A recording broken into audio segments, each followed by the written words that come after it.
Почитувани гледачи, добар ден и добре дојдовте во уште едно ново издание на емисијата Ваш термин и се надевам дека и денес ќе успееме да го задржиме вашето внимание со онаа тема за која што ќе говориме во ова нова емисија. 12 март е светскиот ден на глаукомот.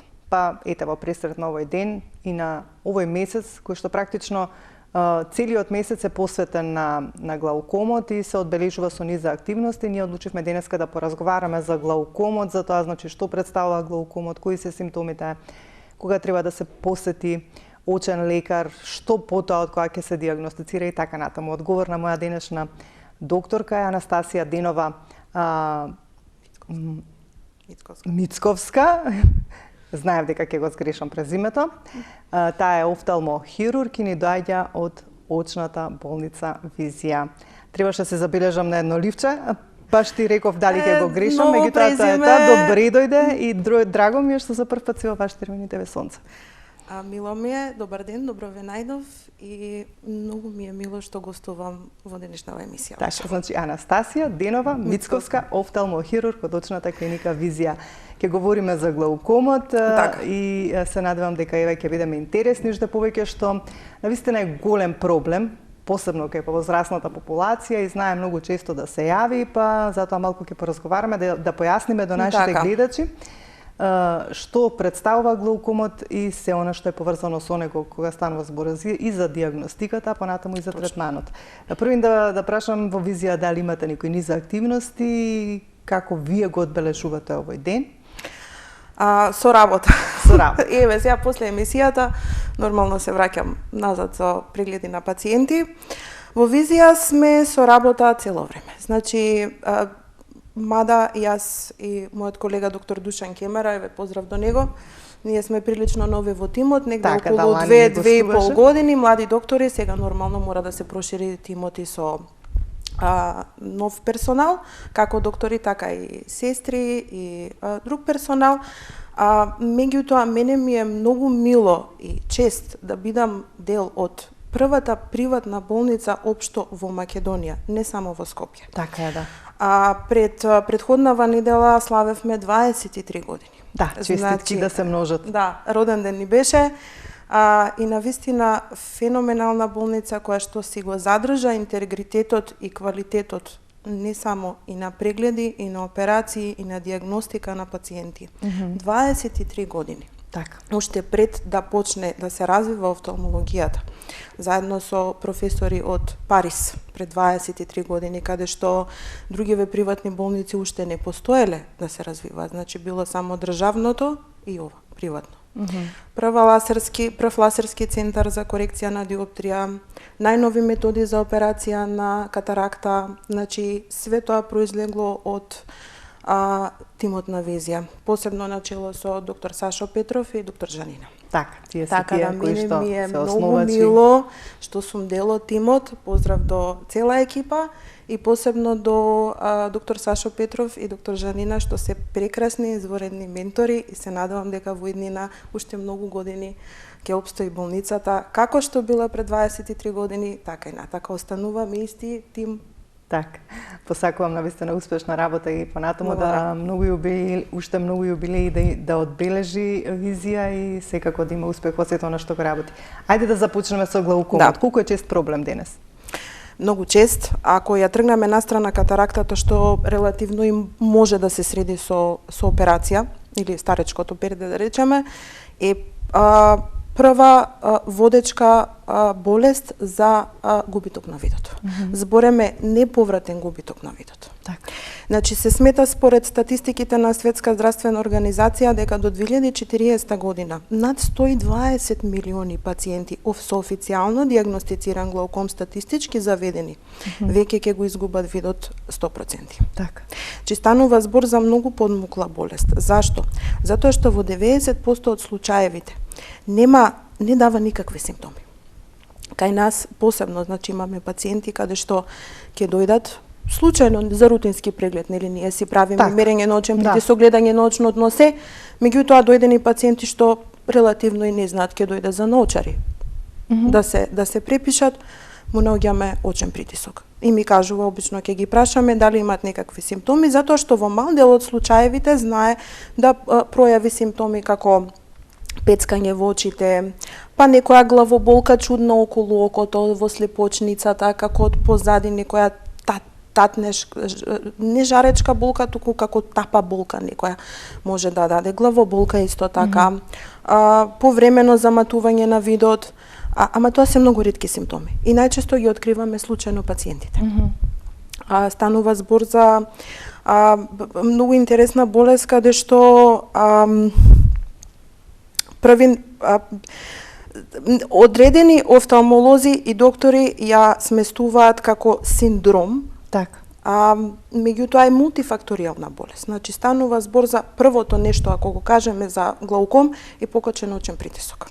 Так. Мада постои и нормотензивен глауком, каде што нели има нормален очен притисок, меѓутоа имаме губиток на нервот. Меѓутоа, најбитното за глаукомот е дека постои очен притисок, Добро. каде што како таков Така. има афект и го афектира нервот. Што значи дека очниот нерв полека почнува да изумира или да се губи. Тоест му се губи функцијата на очниот нерв.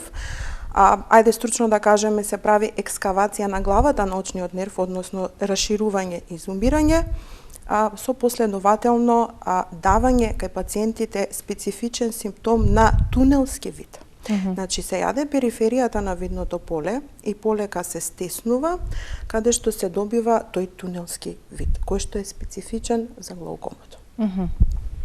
Добро. Кои се симптомите ги потенциравте? Да. Меѓутоа, поради тоа кога се оди на очен преглед, секогаш се мери очниот притисок. Токму поради таа причина. Мораме. Значи така? Без разлика дали станува збор, ние имаме и кабинет за деца кој што го работиме, ние секогаш кога се сомневаме на такво нешто во прегледот, ортоптичкиот преглед. Дури и кај деца ние мериме очен притисок. Тоа сакав да прашам, бидејќи возраста нема тука нема. улога. Значи очниот притисок сега тој е малце поспецифичен, постои нели конгенитален, да, постои конгенитален и кај бебчиња може да се јави, тој е вроден глауком, постои оној хроничен глауком со отворен агол, односно глаукомот што може да се јави во подоцнежната возраст, така. Обично статистички после 40-та година. Така. Меѓутоа конгениталниот глауком е малце поспецифичен и обично нели треба и педиатрите и самите родители да обрнат внимание на децата, посебно затоа што се карактеризира со оние ги викаме doe eyes или големи куклести очи со големи шареници ириси, каде што може да детето делува сладко и убаво, меѓутоа најчесто тие пројавуваат очен притисок. Така. Ајде тука ќе се обратам и до нашите гледачи. Значи говориме за глауком. Имаме очен хирург тука со нас од очната болница Визија, па доколку имате некој проблем со очите или било каково и да е прашање поврзано со проблемите со очите, можете слободно да се приклучите во нашиот разговор. Се разбира, доктор Анастасија денеска е тука да ви даде насоки или да ви посочи како да пристапите кон решавање на она што е ваш проблем. Доктор Анастасија, диагностицирањето оди така само со преглед или треба уште нешто да се доиспита? Што се прави кога се диагностицира глаукомот? Така, значи секогаш кога ни доаѓаат пациентите, ние мора да направиме прво општ преглед за да видиме дали во нешто ќе се посомневаме дека станува збор за глауком или покачен очен притисок. Значи во овој преглед се состои од одредување на видна острина, така. Мерење на диоптрија доколку станува збор, нормално мерење на очен притисок и гледање на очно дно. Ако нешто се посомневаме, има очен притисок или имаме некакви промени во главата на оптичкиот нерв, кога го гледаме очното дно, потоа пристапуваме до една техника која што се вика гониоскопија, за да можеме да видиме одредени структури внатре во окото, кои што би можеле да водат до глауком или диагностицирање. Па за да на крај, ако веќе востановиме дека има некакви промени или висок очен притисок, следната мерка е една многу специфична што се вика пахиметрија, затоа што најчесто мерењето на очниот притисок многу зависи од дебелината на рожницата напред или корнејата. Значи, колку е подебела корнијата, има една табела што ни е поставена, туку повеќе вредности се одзимаат од мерките од очен притисок, затоа што таа дава малце отпор. Тоа мора да го измериме за да видиме колку се вистинските вредности за очен притисок. Затоа што најчесто имаме пациенти кои што имаат малце подебела рожница, па ќе дава поголем отпор, па може да ги испанечи, да речеме, нели, ќе се измери, инаку да напоменам, нормални вредности се од 7 до 22 мм живен столб. И сега може да измери 22 или 23 кај некој пациент. Така. Па на крај да испаднат тие мерки малце помали, затоа што рожницата била подебела. Или обратно, ако е малце потенка, значи дава помал отпор, односно имаме повисок очен притисок. За да на крај, да речеме, сензитивните испитувања се делат на квалитативни и на квантитативни. Прво, како квалитативни, најбитно испитување е периметрија, односно видно поле. Добро. Тоа е специфично испитување каде што се гледа функцијата на очниот нерв и на ретината. И најчесто кај пациенти каде што веќе се сумневаме дека има глауком, сме восстановили очен притисок и во живо гледање на очното дно, нели, дека имаме некакви промени на нервот, ние сепак не можеме да ги сега гледаме дека има промени во живо на нервот, меѓутоа ние мора да установиме да видиме точно на кое место има испади во видното поле.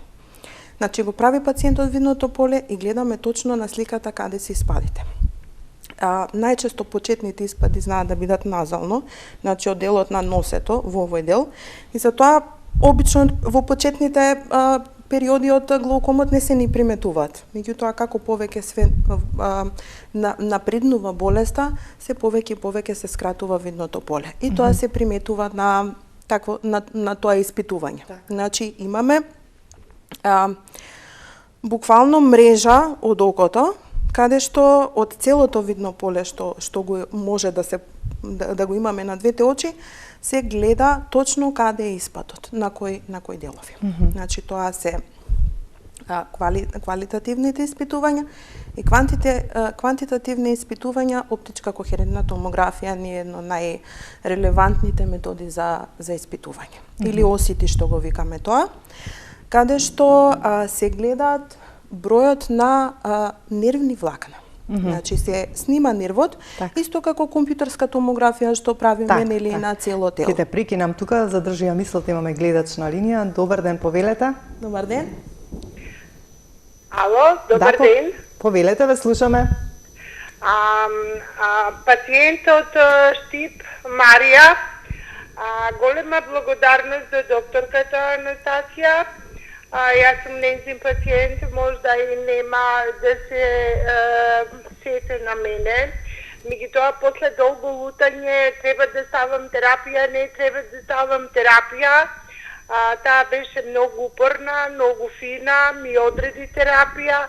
Сега притисокот ми е безпрекорен, 14,6, 10,2, така да јас сум многу благодарна. Редовно си одам на контрола, на сите им препорачувам да си го притисокот мерат, да си одат на контрола на 6 месеци. Бескрајна благодарност до Визија и до доктор Анастасија. Да ве поздравам сите во студио и да ви се заблагодарам.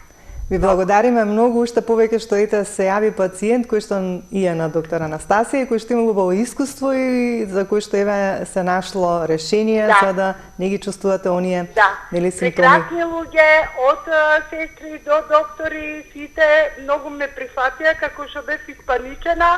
Треба да ставам капки цел живот, не треба да ставам капки цел живот, така ми одредија терапија и јас сум премногу задоволна. Ви благодариме многу. Поздрав за цело студио и до докторката. Ви благодариме многу, поздрав и до вас и ви посекуваме убав ден да имате. Пријатно. Доктор Анастасија, стигнавме до... Да, ако сакаш нешто можеш да кажеш. Исто поздрав до пациентката, лично и персонално. Ја знам колку е тешко понекогаш психички да го сватат моментот пациентите дека тоа е доживотна терапија за ставање. Меѓутоа, ете, тоа е. Битно се нашло решение. секогаш се наоѓа решение. Одела од едно место на друго и конечно да, секогаш се наоѓа решение, понекогаш треба малку да бидеме емпатични со пациентите и да им го објасниме тој момент, затоа што не е едноставно. Точно е. Терапијата за глауком можеби ќе дојдеме понатака да ја објасниме поубаво, меѓутоа најчесто терапијата за глауком, бидејќи треба да се одржува очниот притисок на нормала, е доживотна. Така е, да. Значи треба да се става цело време. Доколку станува збор за терапија со капки, така да многу пациенти на почеток кога ќе ги и диагностицираме и кога ќе им кажеме дека треба да ја ставаат терапијата, малце тешко го сваќаат, што е нормално. Значи секој ден да стануваш и да ставаш капки саба или вечер. Така да понекогаш е убаво и треба ние докторите малце да се ставиме на местото на пациентите и да бидеме поемпатични и да им го објасниме моментот дека тоа е така, дека така треба да се прави и оној психолошки момент. Психолошкиот момент, да. Кога доаѓа еден пациент кај еден доктор е многу битен од вас докторите, нели, да не, ако го видите уште повеќе испаничен, нели, или исплашен, што се вели, морам пред малку да го смирите, нели, да му кажете дека за има решение за проблемот и тогаш, нели, ќе се случи онаа конекција како пациент и доктор и еве како што се јави пациентката ваша и нели ќе ве почувствува за близок и ќе почне да ви верува. Точно е, да. Стигнавме до оние испитувања кои што ги споредивте како со магнетна резонанца, нели, она што треба да се испита на окото. Компјутерска томографија. Така. Да. Значи оптичката кохерентна томографија е многу битна затоа што ви кажувам ги брои нервните влакна. Значи точно го знаеме бројот на нервни влакна и си имаме одредени параметри каде што знаеме дали дали имаме губиток на нервни влакна, знаеш, нели, спроводливост на нервот, и општо дебелината на самата ретина колкава е, дали имаме пропратни оштетувања, така натаму, што не се многу значени на нас офталмолозите, да видиме до каде оди прогресија на болеста. Тоа е последното испитување што се прави? Да. И после се утврдува што понатака? После се утврдува што понатака и најчесто кога веќе имаме диагностициран глауком, видно поле и оптичка кохерентна томографија обично се прават еднаш годишно, многу поретко во зависност од тоа ако имаме прогресивно качување на очниот притисок или не може да се смири со некој од тераписките модалитети, па да ги закажуваме на порани, пократки интервали. Меѓутоа најчесто овие поспецифични испитувања се прават еднаш годишно, а мерење на очен притисок и класични прегледи обично на 6 месеци или на 4 месеци. Сега спомнавте капки. Да. Третманот како оди после тоа и какви видови на третмани според нели видот на глауком постојат? Да. Значи третманот се дели на 3 подкатегории. Првата категорија што ни е прва, односно прв избор на терапија е топикална терапија. Значи терапија со капки. Дали станува збор сега да не навлегувам за инхибитори на карбонанхидраза или бета блокатори или АК инхибитори, што и да било. Значи како форма на капка која што ќе го регулира очниот притисок, ние прв избор на третман. Доколку не делуваат капките и не може да го намалат очниот притисок, се оди на втората група или на лазерски третмани, што кај нас еве правиме јак лазер иридотомија се вика тоа, каде што делот од ирисчето, нели шареницата што ја имаме, се буши со лазерче со цел да се обезбеди истек на очната водичка и лазер трабекулопластика. Меѓутоа пак тоа се негде измеѓу модалитети каде што тоа е безболен третман, лазерски, се работи амбулантски и е малце поспецифичен, меѓутоа не е комплетен како што би можеле да бидат хируршките интервенции. Сега кога веќе официјално не можеме никако на друг начин да го решиме, а мораме ние, не смееме да го оставиме пациентот да има над 20-22 мм живин столб, затоа што све може да го ефектира од позади нервот и да ни го уништи на некој начин, да речеме и видот и нервот, Така да одиме на хируршките модалитети, односно на операција. Значи, класична трабекулектомија, тоа е отварање на патче на очната водичка. Не спомнав предходно во механизмот на глаукомот и на очниот притисок фактички е детерминиран од очната водичка. Значи, кај нас во окото циркулира 2,2 мл на очна водичка, тоа е многу мало делче, меѓутоа многу битно за целата перфузија и за целиот систем на окото. Значи, очната водичка циркулира и понекогаш во генетиката на глаукомот е или премногу се создава очна водичка, или не може да се елиминира очната водичка, пошто у нас има патна циркулација на создавање и на елиминација. Сега, значи, кога не може да се елиминира доволно со лекови или со овие други ласерите или што и да било, одиме на третман на хируршка елиминација, односно ја тераме очната водичка со стварање на едно дупче или шантче, го викаме тоа трабекулектомија, да истекува во погорните делови, односно на кај белката во едни крвни садови. Ете така, тоа е едниот модалитет, класична трабекулектомија, што ја работиме кај нас во Визија, и малце поспецифични се истекување со шантче, односно со цевчиња. Експрес шант, и имаме Ахмедова валвула и останати. Сега да не дожам многу, пак е значи со цевче. Сега ме интересира вака, кога ќе дадете првин терапија со капки. Да. Колку време треба да помине за да вие утврдите дека не се намалува очниот притисок? Колку време оставате на терапијата со капки? Зависи од кај пациент до пациент. Така? Најчесто прв пат кога ќе го диагностицирам глаукомот, секогаш после една недела да видам дали делуваат капките, ги закажувам на контрола пациентите. Значи после една недела да дојдат кај вас? Да, обавезно, значи да мериме очен притисок. И после тоа се ги закажувам месец до 3 месеци да го контролираме очниот притисок. Така. Сите пациенти што ме биле дисциплинирани, Добро. што ставале терапија, или дали завршиле со некаква ласерска интервенција или операција, немале додатни оштетувања на видот. Така. Меѓутоа ми беше поентата колку време оставате терапијата да делува со капки, па потоа кога ќе видите дека не се намалува очниот притисок со капки, интервенирате со другите. Зависи. Да. Меѓутоа секогаш не се чека. Не се значи, чека. ако видиме дека пациентот и после првата втората недела. Да, зависи. Значи, имаме случаеви каде што со години си тераат со капки пациентите. Така. Да. И си ги оставаме така, затоа што сепак станува збор за специфична интервенција каде што не е нужно. Да, затоа и прашувам. Да, ако си се нормализира очниот притисок со капки, нема потреба да се оди на хируршка интервенција. Меѓутоа, кога ќе ми дојде пациент, обично го оставаме ајде една недела да видиме дали ќе делуваат капките или појачуваме со терапија, имаме терапија со апчиња, се даваат цетозоламид таблетки со калиум за да можеме да го намалиме и додатно системски очниот притисок. Меѓутоа, прашање на време е колку ќе оди и со капките, и со апчињата. Да. И строго го контролираме обично на неколку дена, меѓутоа обично секогаш компензираат кога нема како да истече таа очна водичка, прави притисок во окото, на крајот секогаш преминуваме на операција, на трабекулектомија. Кога ќе се направат овие интервенции други за кои што говорите, ласер и тие други операции за да се истретира глаукомот, дали веќе тоа е трајно решение? Не мора да значи. Значи, понекогаш е толку висок очниот притисок каде што има рецидиви, да.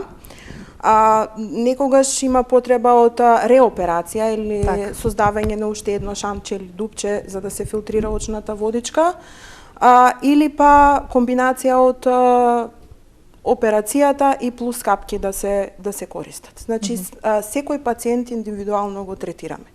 Ако постои едно правило во медицината дека ова е вака, може би тоа ќе биде школски, меѓутоа за секој пациент нема математика за вас или за некој друг или за мене, тоа правило ќе има исклучок. Да, меѓутоа обично кога не се успешни операциите, пациентите само ги следиме со мерење на очен притисок. И најчесто операциите се, ќе речеме, успешни, па нема потреба од додатно или повторно ставање на капки или реоперација. Меѓутоа сега има случаеви се различни, така да или ги реоперираме или им додаваме плюс уште една врста или две врсти на капки за да се нормализира очниот притисок. Опоравувањето како оди после овие интервенции другиве без капки, без таблети? Мислете за ласерот и за другите операции. Ласерот е многу едноставно, значи тоа е неколку секунди работа. Добро, после тоа е се нормално? Се додаваат благи една недела после ласерските интервенции. Добро. Обично една недела се стават благ кортикостероид во вид на капки или антибиотиче, чисто превентивно, меѓутоа треба на нешто посебно да се внимава во тој период од една недела? Не треба ништо, значи мада тоа е многу амбулантска класична интервенција каде што многу се разликува и текако од операција. А операцијата? За операцијата е друго. Значи операцијата кога ќе се секоја хируршка интервенција се работи кај нас, значи во офталмологијата се работи под локална анестезија, значи пациентот е буден, комуницира со нас хирурзиве и од прилика негде станува збор за интервенција од 20 до 30 минути, да речеме, каде што после тоа се даваат само исто топикално капки да се става, најчесто станува збор за антибиотик локално и малце стероиди чисто за да се намали инфламацијата и се препорачува масажа со цел нели да остане отворено тоа перниче на окото. Така е малце поспецифично после опоравокот. Меѓутоа, за недела до месец дена, најчесто треба малку да се припазат пациентите, нели мислам на хигиенските услови, да си одмараат дома, да нема многу голема изложеност на прашина или на, нели, таква нешто атмосфера. Инаку да најнормално, да. И сега го спомнувате очниот притисок, нели? Која е причината за појавата на очниот притисок? Се знае ли точно? Да. Бидејќи не секој има, нели? Да. Значи, прво треба да разграничиме, има пациенти кои што имаат само окуларна хипертензија. Значи само очен притисок. Тоа е нешто сосем друго? Да. Добро. Значи тоа се различни болести. Има пациенти кои што имаат окуларна хипертензија или очен притисок, кои што не пројавуваат знаци на глауком. Затоа што они имаат до негде некој очен притисок на граница, да речеме некој 22-23, па може и повеќе милиметри живен столб, меѓутоа тоа не го афектира нервот. Најверојатно се претпоставува, има различни теории дека имаат многу појака циркулација на нервот од позади што го исхранува, па некако не умираат нервни влакна. Меѓутоа, окуларната хипертензија или само очниот притисок е сосема различен ентитет од глаукомот. А дали е причина за глаукомот? Причина за глаукомот кај одредени луѓе. Анатомска, каде што може само да претпоставиме. Не мора секогаш очниот притисок да премине во глауком. Меѓутоа, ние мора да бидеме предпазливи. Кај секој измерен очен притисок треба да ги направиме испитувањата и посебно и тие пациенти што имаат очен притисок, само окуларна хипертензија треба да се следат да видат дали би можеле да пројават глауком. Затоа што секој очен притисок пак е овде момент на некоја механика што може да го оштети очниот нерв. Затоа што целото око е под притисок. Тој притисок што можете да замислете, тоа се кај очниот нерв толку фини нервни влакна позади, кај оптикусот. Многу софистицирано нервно ткиво каде што може во секој момент да направи оштетување и веќе да го создаде тој синдром на глауком што го имаме. Така да тоа се два ентитети што офталмолозите ги разграничуваме, окуларна хипертензија и глауком. Така, меѓутоа често пати глаукомот оди со очен притисок. Да. Најчесто во 99% од случаевите оди со очен притисок. Го спомнав и претходно, сега пак ќе го спомнам, постои и глауком, нормотензивен глауком се нарекува. Што би значило тоа? Глауком без очен притисок. Значи, постои изумирање на очниот нерв, екскавација на папила, оштетување на очниот нерв, меѓутоа таа теорија негде се препишува на слаба циркулација на самото исхранување на очниот нерв. Предпоставки многу има во медицината, многу научни трудови уште се истражува. Тоа е нормотензивен глауком, значи пациентот нема очен притисок, меѓутоа постои прогресивно губиток на видот и она истите симптоми како тубарен вид, што ви ги објаснив. Така. Сега интересно ми беше нешто што кажавте дека треба да се извади водичката од окото. Да. дали таа водичка подразбира оние солзи кои што ни се изливаат од окото, бидејќи не знам, имам слушното, јас кога плачам, мене не ми течат солзи. Дали не може да ми протечат солзи? Дали има тоа поврзаност ако случајно на некој кој што сака нели да плаче, ако не можат солзите да му потечат, дека може да е знак за глауком? Не, може би некогаш да даде како симптоми на некое печење или на солзење на очите, поради високиот очен притисок, меѓутоа тоа е само како симптоми. Тоа што го гледате вие како солзи што тие нормално си плачат без што имаат главоком, значи не, тоа е веќе друга тема за тоа е веќе друга тема за преден сегмент. Може би некогаш ќе имаме шанса да ја зборуваме во понатака, здравје, да сме живи и здрави. Станува збор за солзниот филм напред и за може да зборуваме за синдром на суво око. Проблематика. Тоа се напред солзи или имаме базна и рефлексна секреција на солзи. Оваа водичка ние не можеме да ја осетиме. Да. Ако сакате анатомски повеќе да ви објаснам, знаете зошто ја прашувам, се извинувам што ја прекинувам. Бидејќи нели кажувате водичка, па можеби некој ќе се сфати дека некој таков дека се солзите, да. Да, најчесто не дава симптоми, затоа апелирам до граѓаните одете на специјалисти и на очен лекар за да се проверите, затоа што само така ќе знаете дали имате очен притисок или не. Не, станува збор за многу специфична очна водичка која што е битна за метаболизмот на окото. Точно така. Значи, ако го гледаме окото анатомски, еве малце поедноставно да го објаснам на гледачите, шареницата. Значи, позади шареницата има едно органче се вика цилиарно тело. И е тоа многу специфично органче што ја лачи очната водичка. Значи, очната водичка како таква излачена, битна е или нормално реков за метаболизам, за исхрана на одредени клетки, таа циркулира од позади шареницата кон предниот дел на шареницата. Која гледаме шареницата, таа се граничи со рожницата, така? Да. И ова се случува во внатрешноста на окото. Во внатрешноста, и ова не може да се осети, да. И се умива во, ние го викаме колку е комплициран орган, да, окото е многу малечко, малечко, ова све на микроскопско ниво се работи, може да мислите 2 милилитри на очна водичка колку проблеми може да направи и да го афектира видот. А интересно ми е заради тоа што нели веќе 12 години ја водам емисијата и сум зговорела на многу теми околу очите и во една емисија сега не се сеќавам точно кој доктор нели очен беше, меѓутоа кажа дека со прегледот на очите може многу да се открие за здравствената состојба на една личност. Да. Како тоа успевате? Што е тоа што ви асоцирате при прегледот дека се случува нешто? Многу може да се види. Видете, окото не е само како орган на предниот сегмент, туку има многу интересни структури на задниот сегмент, односно нервот и ретината. Токму тоа, да. И ние сме единствени доктори што можеме на некој начин да го видиме мозокот во живо. Значи, очниот нерв, со гледање на очното дно.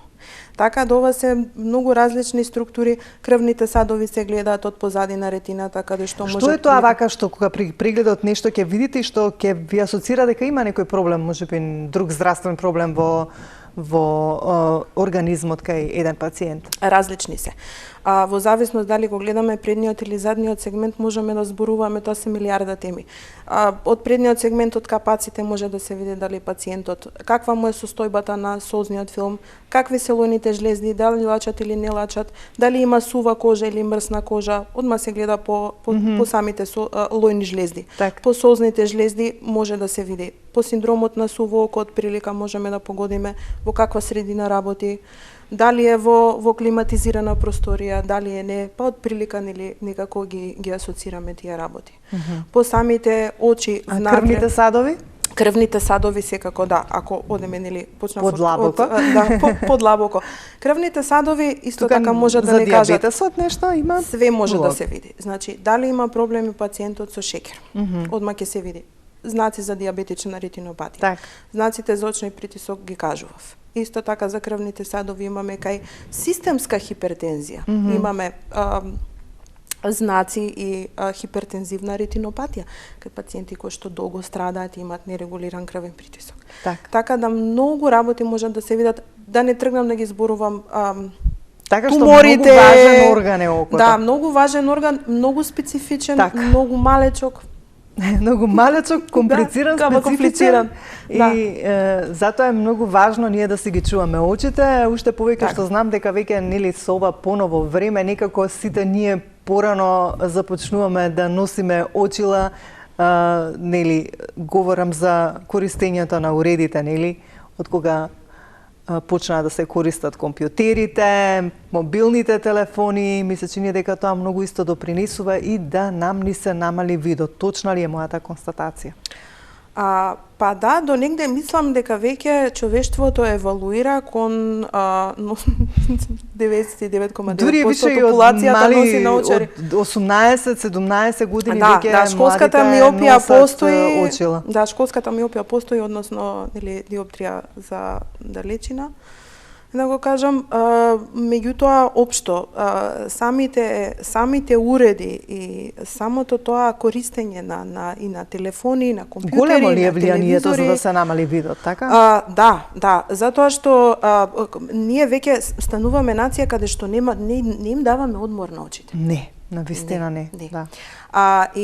През биопијата, односно да речеме старечкото носење на очари, се поместува границата, се повеќе и повеќе имам луѓе во 30-тите години, каде што тоа обично почнува после 40-та година, во 30-тите години каде што веќе имаат потреба да носат наочари од близина, затоа што тие мускули се изморени и самото око како орган е изморено, затоа што најчесто ја правиме таа грешка. Работиме, сега се повеќе и повеќе, нели имаме програмери или луѓе што работат на компјутер. Јасно, и горе-доле цела работа ни е денеска на сите некако на компјутер. Да. И не можеме тоа да избегаме.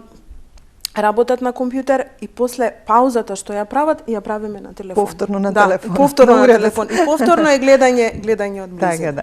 Значи така да треба да се прават почести паузи. Така. Сега вака бидејќи сме при крајот на разговорот, би сакала еден ваш совет до нашите гледачи, како да си ги чуваат очите, кога да се јават на лекар и во пресрет на глаукомот уште еден совет, кога, со кои симптоми, како, ние некако што носиме можеби очила, почесто одиме па се проверуваме, меѓутоа ова е поважно за оние кои што не носат очила, не одат често на очен лекар, како да се однесуваат со своите очи, како да ги чуваат и како да навреме нели откријат дека имаат некој проблем со окото.